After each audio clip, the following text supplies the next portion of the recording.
Good morning. It's gorgeous. I've got this beautiful view out there.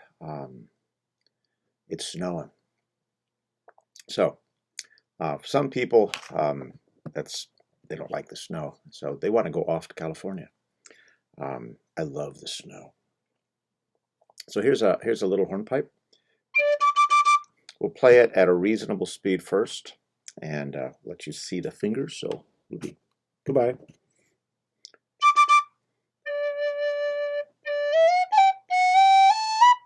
Oop, wrong tune. I almost ended up in the fairy hornpipe.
All right, it's a simple little tune, but we'll go over some of the detail that's in there. That yeah, keep an eye on the hands. So right there.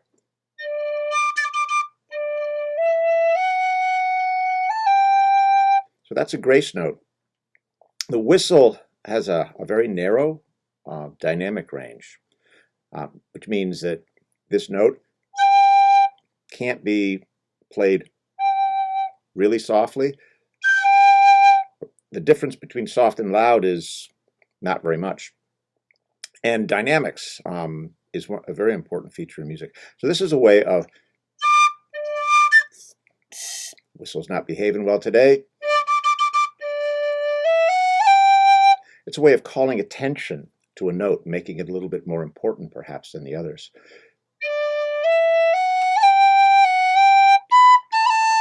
Now, that's not really a grace note because that's not happening before the note. Remember, for the previous time,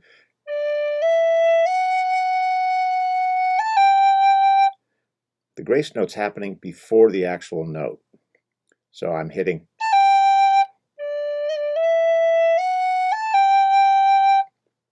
Whereas with this next one, it's in the middle.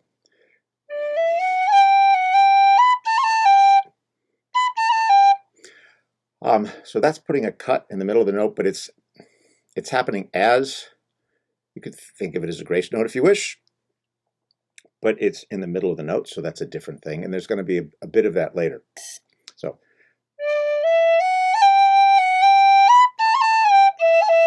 I did that again.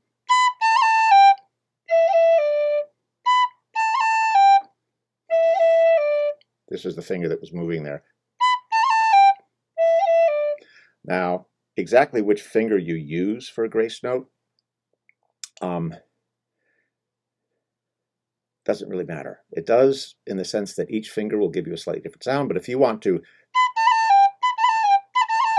use this note, this finger, or that sounds pretty much the same. You're going to want to be able to use either one as time goes by, and there's reasons for that. But if you're just getting started, my suggestion would be to use the finger immediately above the note you're playing. So notice I didn't take my own advice there. I used this finger to cut that E. Da da da dum da dum. I tend to use this finger to cut this note and this one and this one. It works for me. But there are very good reasons to learn to use these other fingers as time goes by. It'll just depend on the tune. Each tune's different. So here we go.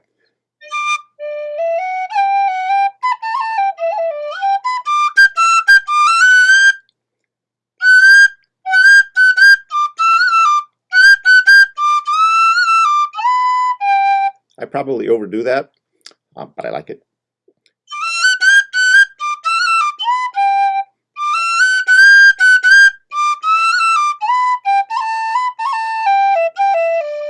So that's enough of the detail in the first part. In the second part, you've got this descending run.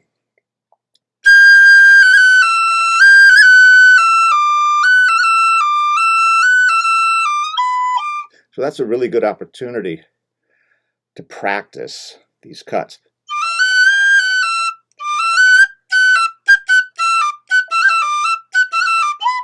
You don't have to do them every time you play through the phrase. That gets dull. But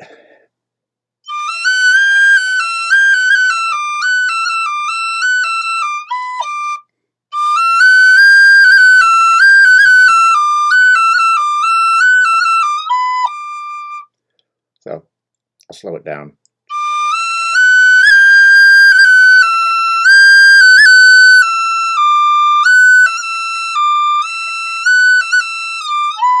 In this case, I'm using the finger that's making the note because the guy I learned it from, Dr. John Collins, that's the way he did it.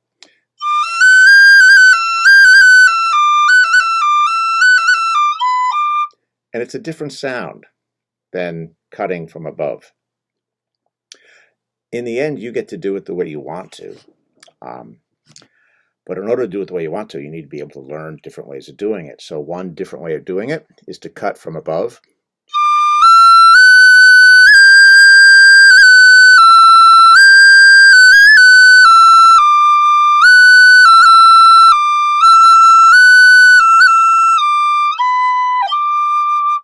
So in each case, I'm using a finger above the note that I'm playing.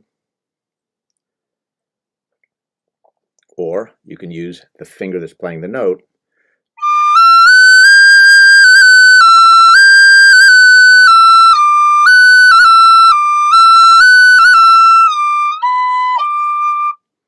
again. And either one of those are both skills that will show up a lot in your playing. Being able to control fingers above the note that you're playing becomes very important over time. There's lots of reasons to be able to get good, quick control of the finger that's playing the note as well. So I would encourage you to just have fun. All right, that's off to California.